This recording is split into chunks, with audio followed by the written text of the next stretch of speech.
Hi everybody, this is Flo from KMS Reviews, and today I'm joined by a Germany-based duo of Benedikt, Bindewald and Rilli, Willow, better known under their unique project name, Die Auster Bunny.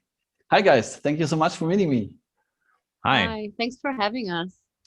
Okay, I gotta go first with this one because this is haunting me since we first made contact. So how did you guys come up with the project or the band name? Okay. Die Auster Bunny. It's because of an oyster bunny, of course. It's a game, of course, in Easter bunny and oyster, of course. This is a kind of and the thing is, we're looking at I thought, first of all, I like bunnies. That's the thing of me. And so I like the Easter bunny and the oysters. I don't eat oysters, but oysters have pearls inside of them, which is something that you open and there is a pearl. And that with a bunny that looks for his eggs and stuff like that it was kind of, I don't know, it was like kind of magical, like reminds me of Alice in Wonderland. And the pearls and the bunnies. So I was like, this is really describes us because we're having so many layers with the things that we do, and we're sometimes even too colorful, the both of us, and then we're combining it together and we have to like find another thing. So you all the time you're like the Easter bunny, you're looking for the eggs, and then you find an oyster and you open it and it's a pearl. So it's not just the So wordplay, yeah, the oyster but bunny, also... but we are Germany based, so the Auster. Okay, yeah. So not just a wordplay, but one more aspect that I think we can you can add, because the oyster is also like taking making a sand corn, like a piece of sand, into something beautiful. Like it's taking something that is like bothering you or like not nice for giving not nice ordinary feeling. Something that you don't want to have, makes it into something very beautiful. And it's something to it's often like happening in the songs that really is writing. It's happened basically like, in every art that you do, that sometimes you're making bad experience into something beautiful. So let's jump right into the creation process from there on. How did you guys meet and decided to make music together? We've met in 2013 in a project of Zeitgenössische Oper Berlin. You should maybe pronounce it better. Yeah, perfect. Yeah, cool. Not so easy, the German language, the pronunciation is the hardest. So we've met there. I was invited by Andres Fochol. He was the director of this company, and I came from Israel with my music and music that I did in Arabic to a project that he made called Sphenoid. And the first day he gathered a few musicians, a few actors, actresses. It was in Berlin. And the first day that I came, like, Benedikt was basically the second person I saw. He was playing the violin, and we just had these 3 months of working together. And then we became good friends. So we started also like doing, between the rehearsals or maybe after the rehearsals, like went to his house, me playing the guitar, he's playing the violin. And afterwards we just, we became a couple. So it was kind of a natural process because we've done already so many things together. It wasn't like, we're working together because we're a couple. It was like natural to just continue with this. So and since then we're together. And the Auster Bunny was starting around 2015 after we actually gathered material to actually like do something with it, that we can like define that this is what we do and this is who we are. So was there always the plan to make music together with a project together, or was it a time when you just went over some ideas and thought, wait a minute, that could be our project? We've done several projects together with other people, but then, I don't know, for me, it was always kind of clear that we will do something together. No, of course. Yeah. Yeah. Also because basically, you know, to be honest, we're living like going back and forth, Tel Aviv, Berlin, and then Switzerland sometimes, and we had to, you know, create something that's only ours. You know, we work with other people, we're doing other projects, but we had to do something that will be us, like that defines us, that's like apart from other things that we do. So it kind of came naturally. You're both classically trained musicians, is that correct? Yeah. So I studied violin and later composition, and really studied here in the choir, in the anchor choir, and then it's from the classical background. It's an interesting mix to combine the vocalist with the violinist. So what made you guys even try? It might be a stupid question, but you're from such different kind of types of music. So what made you guys connect with the music? Was there a certain moment, or did you just give it a go and thought maybe there will be coming something good out of it? I don't know. I think the most like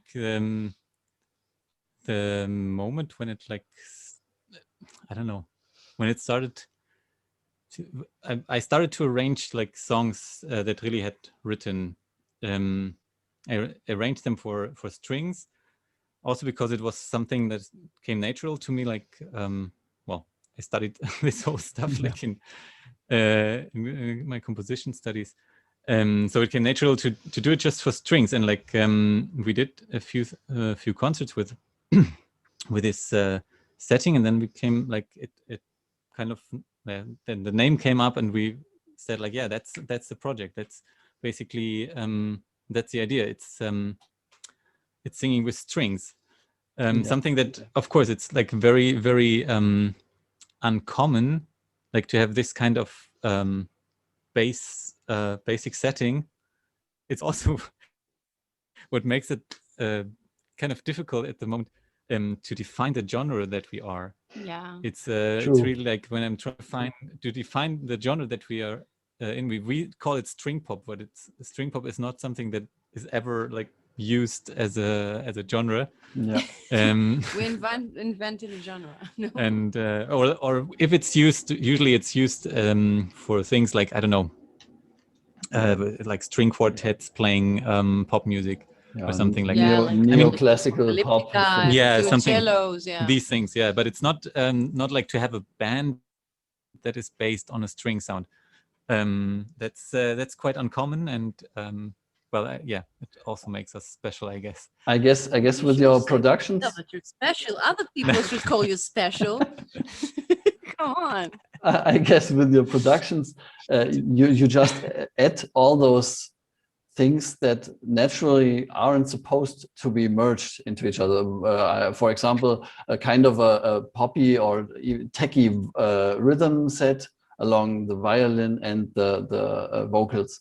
So is this kind of a trial and error kind of thing? So you just go for it and figure out something, or do you have exact this extreme mixtures in mind when you create music? Basically, Benedikt is doing also new music, which is extreme as it is. So he's all about, sometimes, I don't want to say weird, but you know, for some people, like, new music sounds weird if you don't like. And for me, I'm always, I'm also an actress, and I also did like my own music in Israel here that's not very classical, and I had to find something that will connect me to that. So, and I have to say that it came from me, that I was like telling him, try. And not only that, at some point I made him like to do a whole show with Eurovision songs, only with strings. And he didn't even know, before he met me, he didn't even see Eurovision like one time in his life. And then he found himself like actually taking these songs. And I think it's amazing that he is amazing. He can take every song and just make it like as a piece, you know, something. So for me, it works. Like it's, I don't know, just when we started to do it and I started like to perform again with, you know, trio or quartet, I understood how much I missed it in my life to have this classical instruments around me, and how much it actually really does connect with everything we are, and also with our story. That's like we are two people who are all over the place. Yeah. From both I, places, like live between countries, and Plus, yeah. So that would be the next question. Plus, I read that you're teaming up with, that's what you said, really. You're teaming up with practically whoever crosses your path. So whoever gives you input from the outside, as a musically speaking, of course, just connects with you, or you are open for collaborations or stuff like this, or even the Eurovision things. You just take the ideas that are offered to you from the outside. But the question would be, isn't this diversity too much? I don't know, too much movement in what you create? Are you rather laser focused on what you were going to create, or are you somehow restless regarding music creation? No, I think the focus is still like that. That's the thing. The focus is always the string and the singing. And what we have, like songs that we realize, okay, to put drums on top of this, or like to add drums to this, it's not it doesn't suit. It's not suitable. And so we will also bring out more songs that don't have any drums, for example, or like other stuff in it. And it will always be the center will always be the strings and the singing. Yes, but so I think this is how I think we keep the focus, and like it will stick to one direction. Well, I have to be a bit honest. The diversity sometimes does like hurt us and the things that we do, because people are sometimes looking outside and say, you're not focused. But it's like the story of my life, that people told me you can do only one thing, but I couldn't do only one thing, because I did a lot of things. And I'm also, like, in Israel, I'm also a journalist and an actress and all these things. And the thing is, with the classic training and classic music and classic instruments, this is like the basic, and that's the basic. It's like old stuff, but that's when you have this base, you can build everything on it. And this is what I'm trying to do, like to use everything that we have. And yeah, sometimes it's, we see it when we send, like, our last single Lavender, or when we did now we did a string version to Atemlos, which is Atemlos durch, Nacht, which is very well known. And we got, amazing responses. And then, like, sometimes people wrote us, oh my God, that makes me want to vomit. Like that, like it was, the comments were so, yeah, I know. Even in the comments, some people laughed diversity. Yes, but it's also, diversity is fun. By the way, Eurovision, like, I don't know, 2 years ago was like celebrating the diversity, and it's, diversity is fun. You should always be open, because I'm also like, when I see movies, I see all genres, I hear all genres. I like it. It's so much going on in our heads. And when I was looking around in your repertoire on Spotify and on YouTube, the things you posted there, I noticed that you guys, I think this is your kind of thing. You want to trigger this diversity in the listeners. You're just not bound to one genre or one set of musicians, but you want to just keep the minds of the listeners open for anything that comes your way in this matter. So yeah. How important would you say is the personal aspect of each of you when you guys create songs? I'm asking because I noticed a very strong cultural influence with your first work, tracks you made. So, and still it's hearable that you bring your own ideas. So would you say that you guys need that own thing that you define yourselves with? Or is it a group or a team effort? As individuals, or like as a team? Yeah, the individual cultural influence. I think it really, it's like, it's imprinted in us. It's built in our personalities, and therefore we have to do it. It's not a question like, everyone comes with his own culture and all like things that you like grew up with. And I don't know, in the next our CD is going to be the next CD that we're putting out now. You see, it's Atemlos, and it's more it will be a Hebrew song and the English song, and there is one song in Arabic like Habaitak, which is also something that comes from my childhood. So, and Benedikt is everything that he does with the strings is his, you know, his personality. So my home, yeah. So, yeah, it's his home. So where I come from, and yeah, yeah. I mean, so we are very ourselves. Okay, so it's not just a switch you flick and say, okay, let's bring in some cultural influence, but it's who you are as humans, more or less. Yeah. Yeah. Okay. Because we have so much, especially when you live in Israel, and you know, I come from a family that's half and half, and you know, my father is like the roots are German, Polish, and my mom was born in Iraq. So, and he comes from his culture, so it's already there, like the diversity. You don't have to force it; it's imprinted. No, yeah, right. So you said something about your new release, Lavender. I think it's a couple of weeks old now. Tell us how the song came to life, actually, what from the initial idea to production. Okay, so I wrote this song after I don't know, a very rainy night in Berlin between some clubs. I came home and I wrote it. It's and composed it years before I even brought it to Benedikt. And when we decided to do the whole string pop project, with every song, I write the music and the lyrics, and then I bring it to Benedikt, and he brings his own idea. So maybe you should take it away from here. We recorded this with the help of the Berlin Senat. I have to say this and to thank them, because they gave us the scholarship to do what we're actually putting out now, all the songs that we just recorded for this CD.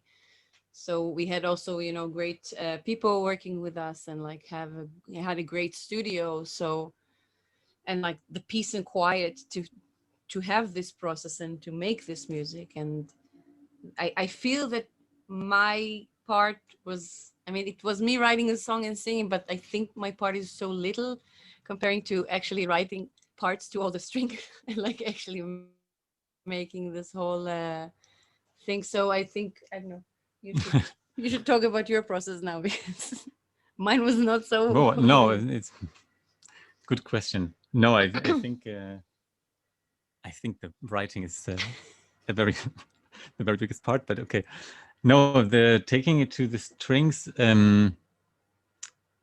especially like with, I don't know, with Lavender, it's some time ago, to,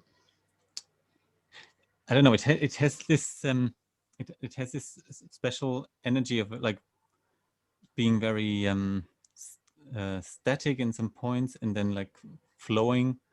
Sometimes mean, like sometimes the strings are a bit like knives there, because the text is a bit mean sometimes there. So yeah, we had this we performed this song like a couple of times before we recorded this, and for the recording I did like come up with a bigger solo part at some point, because I thought, okay, like it's now we have the time to really develop an instrumental part, and I think it's also like giving it another energy, like to have another voice, adding to the voice of Rilli, like that the violin is coming out and having a solo. It's like a counterpart then. So yeah, kind of a counterpart, and because also she's like talking about someone else, and it's like it's kind of a dialogue, like dialogue monologue setting in the text. So yeah, we have this this kind of dialogue. And why did you guys wait so long to finally record it? We recorded 2 years ago, but we waited a long time to put it out, because we started, there was, you know, some work between Benedikt to Switzerland for 2 months of a production, and I was here. and we started to work with the producer, and then it didn't work. We had to change producers. So, and then Corona came. Yeah. Basically, yeah, and things just, they weren't really stopped, but we had to take a step back also to make other projects, you know, to make a living.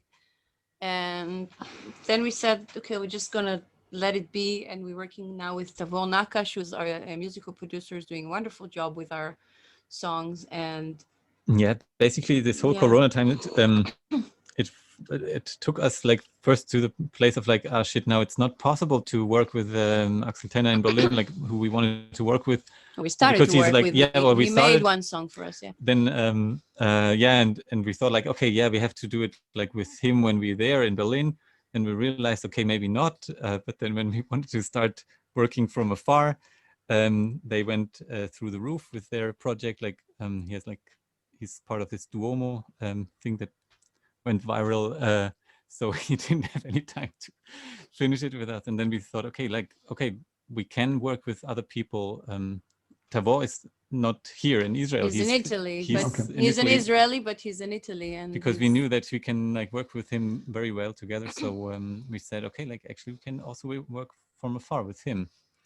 And yeah, and it's a very good work now. It's amazing that it's possible today. We also now in Israel, we made our little studio here so we can record stuff to people in Germany until things are a bit, you know, settled, calming down, and we can get back to life. But it's amazing that we can do this today. Like we couldn't do this like years ago.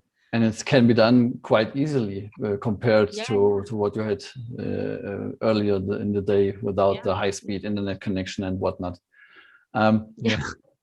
So what's next for you guys? Are there any projects in the making? Is there anything, any album? You mentioned really an album, I guess, you want to record right now.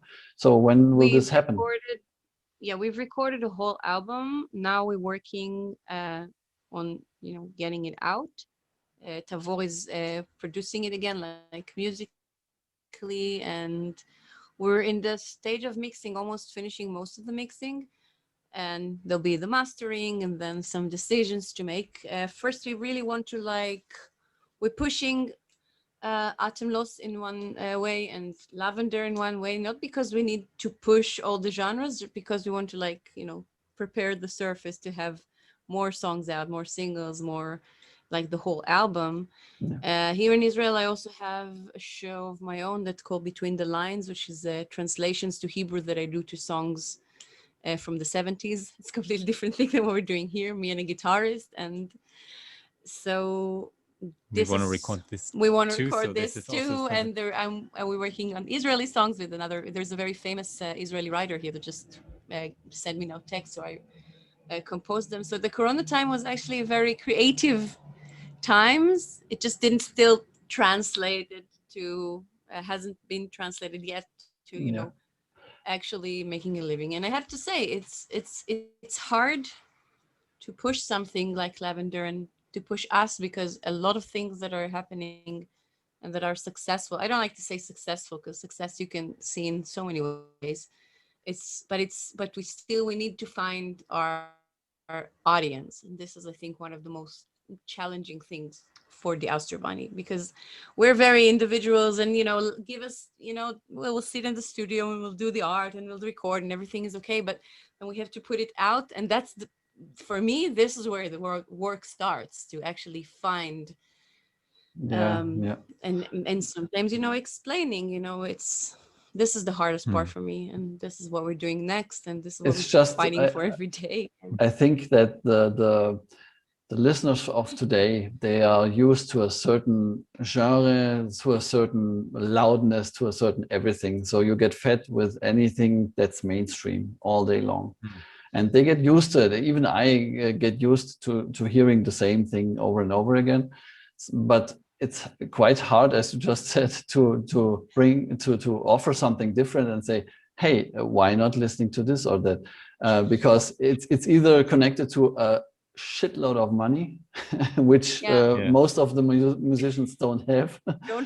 Or you need the connections, and there you have your 3 big players in the game, and all of the other studios and whatnot, they don't really count. So it's a hard thing to promote, actually. So I can feel you with that. So Yeah, it is.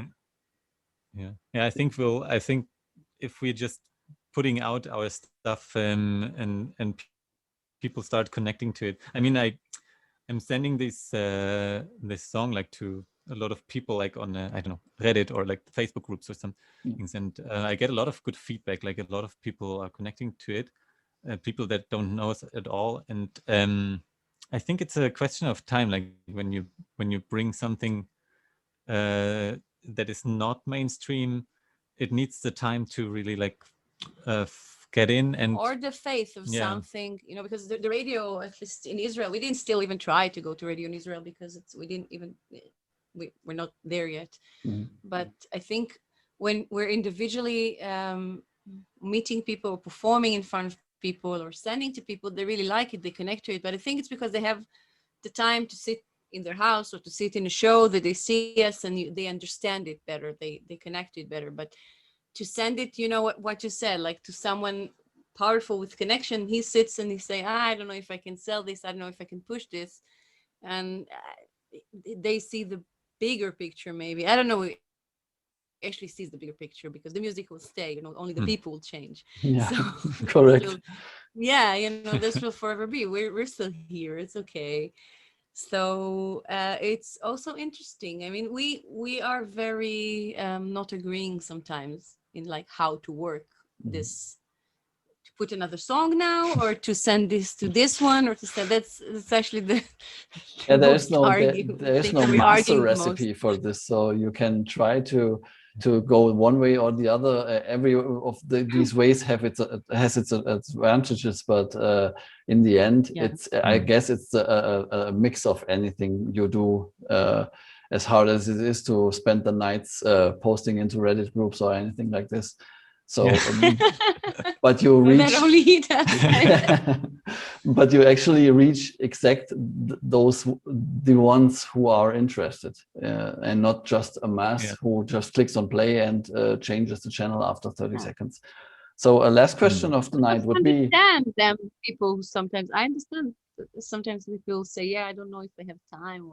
I understand that. I don't judge. Yeah, it's like drinking a good wine, for example. You don't drink a wine within 5 minutes. If you don't have the time and the setting isn't correct, you just drink water instead. So or cola. Also right. Last question would be, you guys performed live in front of an audience before COVID, I guess. Have you any plans to perform live again once this whole mess has settled, or maybe over there it even has settled yet? No way. We miss it so much. We will not give up. It's not planned, it's a need. And here in Israel, luckily we got the shows back. It's still a bit hard here because people are still we're being careful, but we are performing in front of audience in here. In Berlin, still things haven't been stabilized yet, so we'll wait with this. But the moment we can, we're back. Yeah, we really need to be back. It's also like, okay, our players are basically in Germany that we're usually working with for the strings. So it's basically also here. We don't have players here that we usually work with this setting. So that's either we will find also players to perform here, which we are in the process of finding, or we have to wait until it's also coming back in Berlin. Take a minute to give the best credit and shout out to Hannah Kreib, our viola player, and Elizabeth Iserte. She's the cellist, and they're also amazing people. We miss them so much, and it's been such a pleasure recording with them. So yeah, we're waiting to gather ourselves again and be having the audience. And yeah, I think everybody missed it, also the audience. Everybody I think it's just a matter of time now. So once this whole thing has settled, everybody, the musicians as well as the audience, can't wait to get those venues open again and go to make and enjoy music.